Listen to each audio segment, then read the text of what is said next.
Have you ever walked into a place that felt alive, as though the walls could hear your every breath and watch your every move? That feeling isn't just in your head. It might be something much, much worse. Living in a remote, almost forgotten town in the vast wilderness of Canada has its peculiarities. The town was small, so small that it felt like a single breath could blow it away into the endless forest surrounding it. Most days were quiet, almost unnervingly so, with only the rustling trees and the occasional call of a distant bird breaking the silence. The isolation had its charm, but for teenagers like my friends and me, it was suffocating. With no cinemas, no malls, and no nightlife, we turned to the only form of entertainment that stirred our adrenaline, exploring the abandoned relics of a bygone era. These derelict buildings, with their crumbling facades and eerie silence, held an irresistible allure. They felt like portals to a different time, places where the past lingered like a shadow, refusing to fade. But among all these places, one stood out, the Maple Crest facility. The Maple Crest facility had a reputation, one that preceded its decaying walls. Originally built as a daycare center in the early 1900s, it was later repurposed as a psychiatric hospital before being shut down in the late 1980s. Locals spoke of strange occurrences, voices heard at night, shadows that moved when no one was there, and even the occasional sighting of a figure in the windows. Of course, these were just stories, we told ourselves. Stories meant to keep kids like us away, but the more people told us to stay away, the more determined we became to see it for ourselves. On a crisp autumn evening, with the sky painted in hues of orange and purple, we made our decision. The air was sharp, the kind that carries a faint bite of the winter to come. We armed ourselves with flashlights, a couple of snacks, and a feigned sense of bravery. My group consisted of Brian, the ringleader with a knack for getting us into trouble, Sarah, who always had a sarcastic remark up her sleeve, and me, the reluctant follower who usually ended up regretting these adventures. We approached the Maple Crest facility just as the sun dipped below the horizon, casting long, menacing shadows. The building loomed before us like a sleeping giant, its silhouette jagged and broken against the twilight sky. Its windows were shattered, resembling empty, soulless eyes, and the ivy that clung to its walls looked like veins pumping some ancient, unseen energy. "Ready?" Brian asked, his voice a little too eager. "Ready to regret this?" "Sure," Sarah shot back, but even her sarcasm couldn't mask the unease in her tone. I said nothing, but my heart was already racing. We climbed through a broken window on the side of the building, the glass crunching softly beneath our shoes. Inside, the air was thick with the smell of mildew and decay. The first room we entered was what once must have been the daycare's playroom. Toys lay scattered across the floor, their once bright colors faded with time. A small wooden rocking horse sat in the corner, its paint peeling and its eyes strangely lifelike. The walls were adorned with faded crayon drawings, sunshine, stick figures, flowers, but in the dim light of our flashlights, they looked more like sinister hieroglyphs. "Creepy," Sarah muttered, nudging a toppled stack of wooden blocks with her foot. They clattered loudly, breaking the eerie silence. "Can't believe kids played here." "Probably didn't have much of a choice," Brian said. "Besides, the psych ward's the real attraction, not this kiddie stuff." The mention of the psych ward sent a shiver down my spine. We had heard stories about what went on there. Patients locked away for years, experimental treatments, and the mysterious disappearance of several staff members. But, as unsettling as those tales were, None of us truly believed them. They were just that. Tales. We moved deeper into the building, our footsteps echoing in the hollow corridors. The further we went, the more the air seemed to change. It grew colder, heavier, and carried a faint metallic tang. Our laughter and jokes faded as an unspoken tension settled over us. It was as though the building itself was watching, waiting. "Do you feel that?" Sarah whispered, her voice barely audible. I nodded, too uneasy to speak. Brian, however, pressed on, his flashlight cutting through the darkness. We reached a large rusted metal door at the end of the hallway. Above it, a faded sign read, "Psychiatric Ward, Restricted Access." The letters were barely legible, worn away by time and neglect. "This is it," Brian said, his excitement barely contained. He pushed against the door, but it didn't budge. "Help me out here." Reluctantly, Sarah and I joined him, and together we managed to force the door open with a deafening screech. The sound echoed through the building, sending a flock of birds flying out from a hole in the ceiling. For a moment, we stood frozen, our breaths visible in the cold air. The psych ward was a stark contrast to the daycare. The walls were bare, stripped of any color or decoration, and the floor was littered with debris. Rusted beds with broken restraints lined the walls, their once sterile frames now covered in grime. The air was thick, almost suffocating, and carried an odd pungent smell that made my stomach churn. Then came the sound, a loud, jarring crash from somewhere down the hall. We spun around, our flashlights darting in every direction, but there was nothing, just shadows stretching and shifting in the dim light. "Probably just some animal," Brian said, though his voice wavered. "Yeah, sure," Sarah said, her sarcasm giving way to genuine fear. "An animal that knows how to slam doors." Despite our fear, curiosity pulled us forward. We moved slowly, cautiously, our flashlights illuminating the path ahead. The hallways seemed to stretch endlessly, each turn revealing more of the same desolate, decaying scenery. But then, Brian's flashlight caught something, a fleeting shadow darting into one of the rooms. "Did you see that?" he whispered. We nodded, too scared to speak. Brian took the lead, stepping into the room where the shadow had disappeared. Inside, we found the source of the smell, a deer carcass, its body mangled and torn, lying in a pool of dark, congealed liquid. The sight was grotesque, but what unnerved us most was the fact that there were no broken windows or open doors through which an animal could have entered. "What the hell?" Sarah whispered, covering her nose and mouth with her sleeve. A faint sound reached our ears. Then, whispers, barely audible but unmistakable. They seemed to come from everywhere and nowhere all at once. My heart pounded in my chest as the whispers grew louder, forming words we couldn't quite understand. "Let's get out of here," I said, my voice trembling. But before we could move, a figure stepped into the doorway. If this expanded version has you on edge, make sure to like this video and share it with your friends. Let's see who dares to read on. The figure in the doorway froze us in place, our breath caught in our throats as though the very air around us had solidified.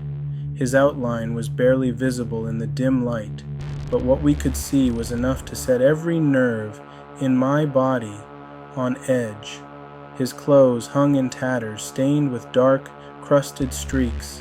His face, illuminated briefly by the unsteady beam of Brian's flashlight, was a grotesque mask of pale skin, hollow cheeks, and wild, unblinking eyes. And his grin, that crooked, unnatural grin, sent a cold shiver down my spine. For a moment we all stood there, locked in a silent standoff.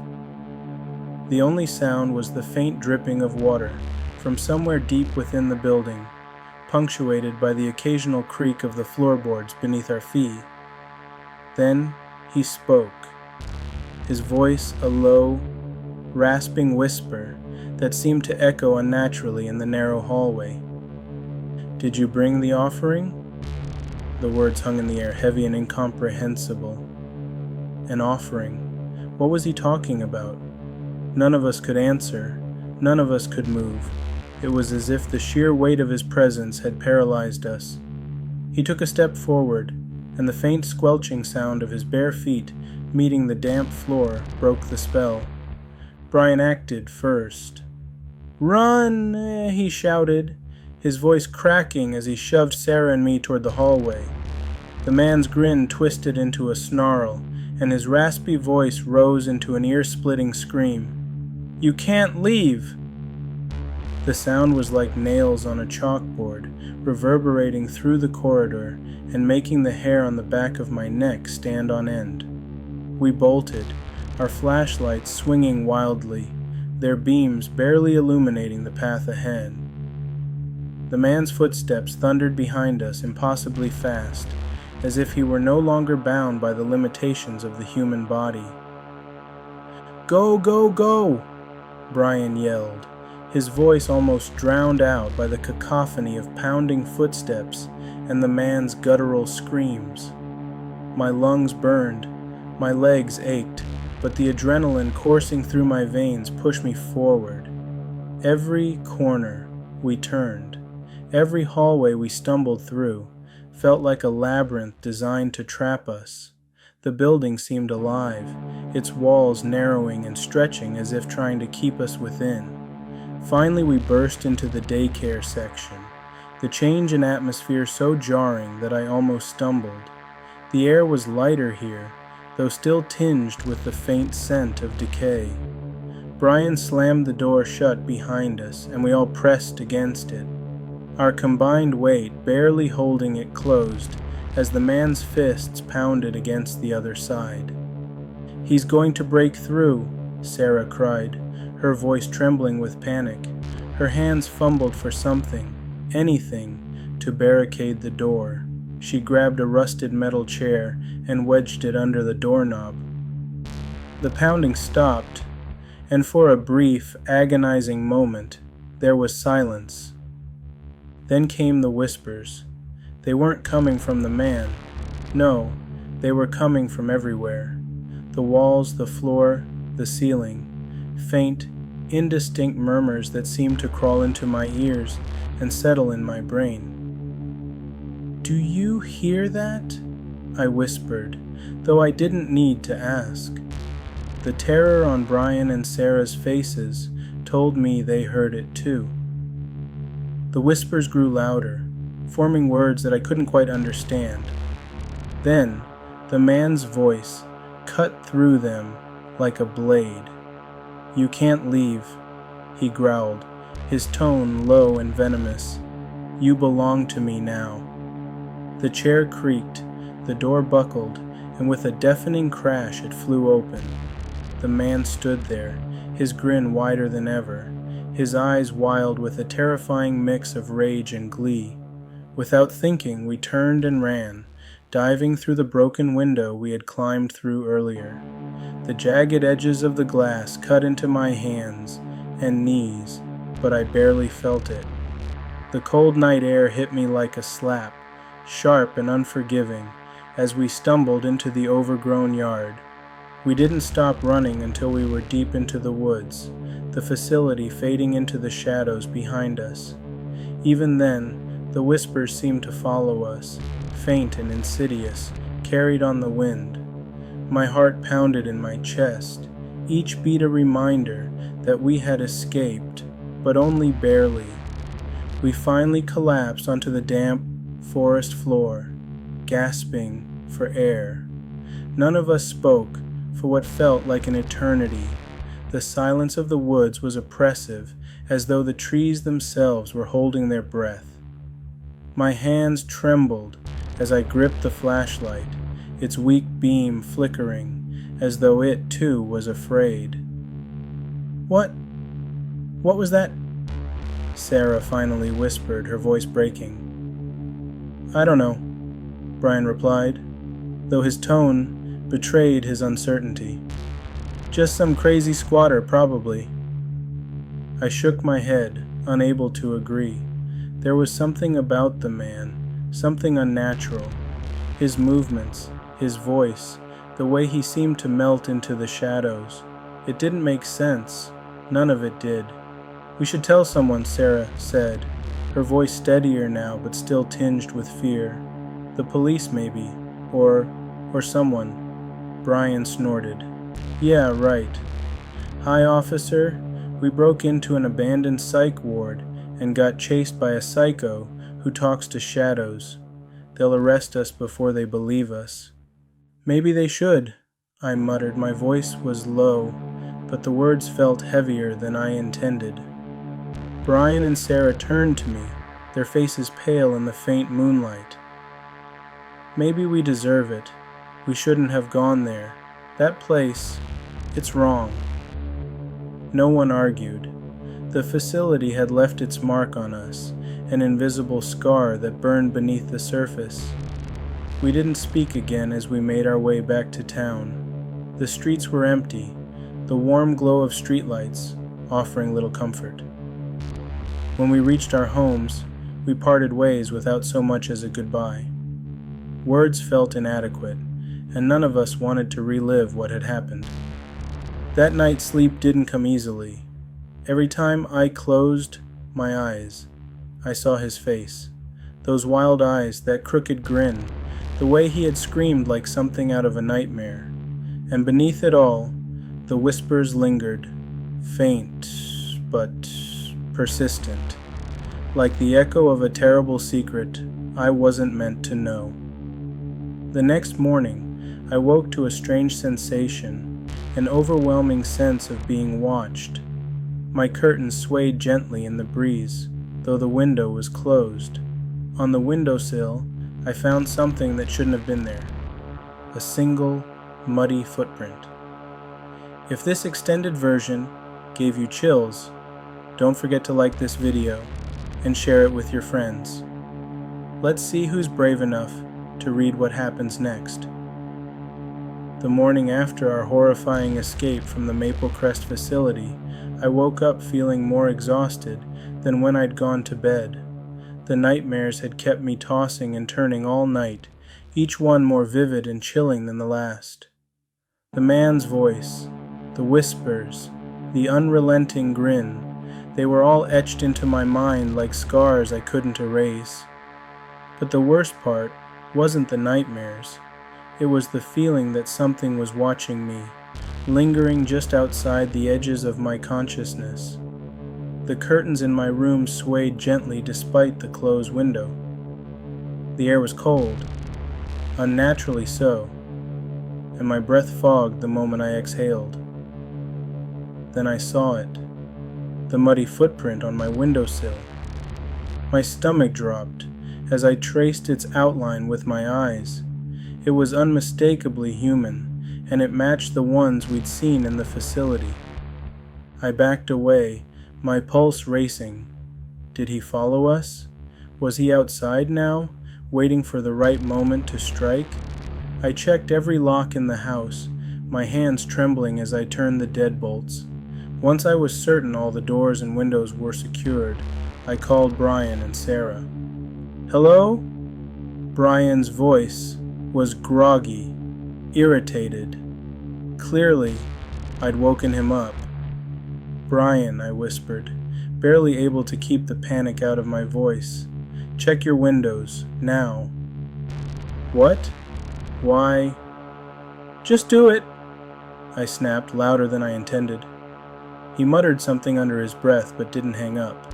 I could hear the shuffling of feet as he walked through his house. Then came the silence. "Brian?" I asked, my heart pounding. "Yeah," he said finally, his voice now shaky. There's mud on the porch, like footprints. I thought it was just the rain yesterday, but now..." He trailed off, But he didn't need to finish the sentence. My fears were confirmed. "Call Sarah," I said quickly. "Make sure she's okay." 10 minutes later, the three of us were huddled in Sarah's living room, each of us visibly shaken. Her story was eerily similar. Faint whispers outside her window, the sound of something heavy brushing against the walls, and those muddy footprints trailing up to her door. "What does he want?" Sarah asked, her voice barely above a whisper. Brian shook his head. "I don't know. Maybe he's just trying to scare us." I couldn't tell if he was trying to convince us or himself. "No," I said firmly. "This isn't about scaring us. He's marking us." The room fell silent. The weight of my words hung in the air like a suffocating blanket. None of us wanted to admit it, but deep down, we all felt the same thing. We hadn't just stumbled into the Maple Crest facility. We'd crossed some invisible line, and now we were being dragged into its world. Determined to find answers, we decided to dig deeper into the history of the facility.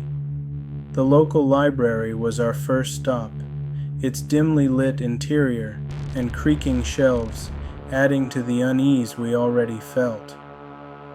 We sifted through old newspaper clippings, dusty records, and faded photographs, piecing together the story of Maple Crest's dark past. The facility had a reputation for housing the most troubled patients, those deemed too dangerous or unstable for other institutions. In its later years, it became infamous for its unorthodox treatments. Electroshock therapy, isolation chambers, and experimental drugs were commonplace.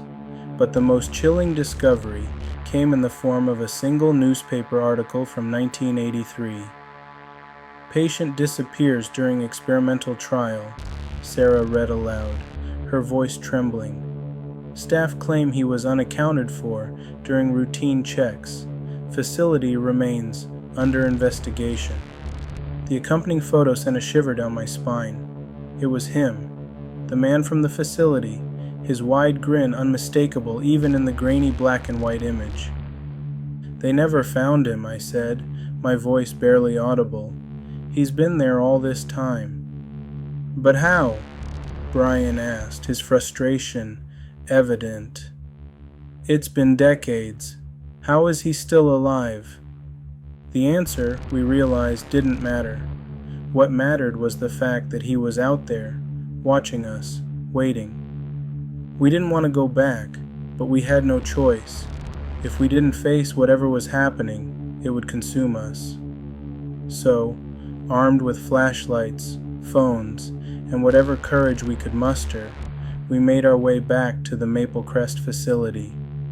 The building loomed before us, even more menacing in the pale moonlight. The air was thick with tension, every creak of the floorboards and rustle of the wind amplifying our fear. We moved cautiously, retracing our steps through the daycare and into the psych ward. The whispers started almost immediately, faint but insistent, like they were drawing us deeper into the building. "This is a bad idea," Sarah whispered, her voice shaking. "I know," Brian replied, his grip tightening on his flashlight, "but we have to end this." As we reached the room where we'd first seen the man, the air grew colder. The walls seemed to close in around us, the whispers now a deafening roar. And then he appeared, stepping out of the shadows, like he'd been waiting for us all along. "You came back," he said, his grin wider than ever. "Good." We froze as he approached, his movements slow and deliberate. The whispers grew louder, forming words that I couldn't quite understand. My heart pounded in my chest, every instinct screaming at me to run, but my feet refused to move. "What do you want?" I managed to ask, my voice barely audible. He tilted his head, his grin never faltering. "You don't belong here," he said, "but you opened the door. Now you're mine." The lights flickered, and the room seemed to shift, the walls melting into shadows. Panic surged through me as the floor beneath my feet began to crumble. Brian grabbed my arm, pulling me back just as the man lunged. His grin twisted into a snarl, his eyes burning with an unnatural light. "Run!" Brian shouted, shoving Sarah and me toward the exit.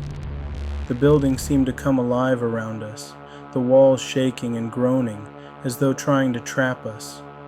We stumbled through the hallways, the man's screams echoing behind us.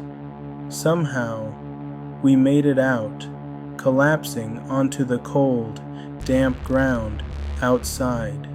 We never spoke of that night again. The Maple Crest facility was demolished a year later, but the whispers never truly left. Sometimes, late at night, I hear them, faint, distant, but unmistakable, and in those moments I remember the man's grin and the terrifying truth we uncovered. Some doors should never be opened. Some places are better left forgotten. If you found this story as chilling as we did, make sure to subscribe to Nightmare Narratives and hit the bell icon for more terrifying tales. Don't miss what's coming next. You never know what darkness lies ahead.